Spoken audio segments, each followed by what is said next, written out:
Well, hi everyone, and welcome to the first of our 3-minute lockdown reflections. Today we're looking at the story of Noah and how he was in lockdown for nearly a year on a boat with his wife and his 3 sons and their wives and loads of animals. It was 7 pairs of clean animals and 7 pairs of birds and 2 pairs of unclean animals all together on the boat. Must have been really smelly and noisy and stressful, all living under one roof for all that time. And if you consider the different animals that there was, I guess many of the issues would reflect things today. So if in our houses in lockdown, they'd have the cheeky monkeys who got up to mischief. They'd have the meerkats who kept popping up under the feet all the time.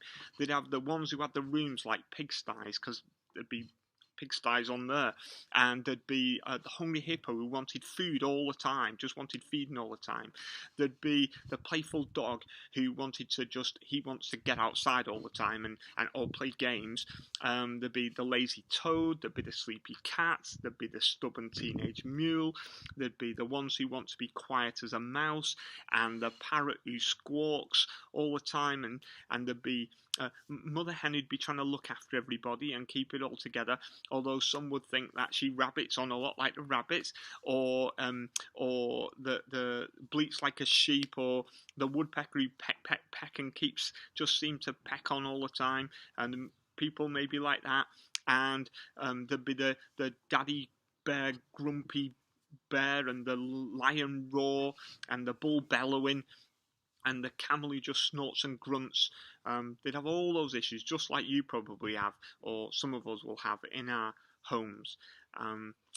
Intense time, and yet they survived. They got to the end and got out the boat in the end, and things will be different at the end.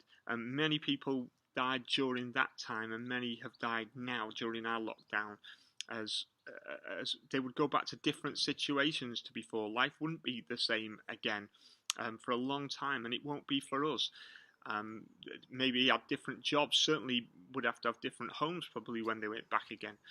And yet they kept trusting God, and there was hope, and God gave them this sign of the rainbow as a sign of hope.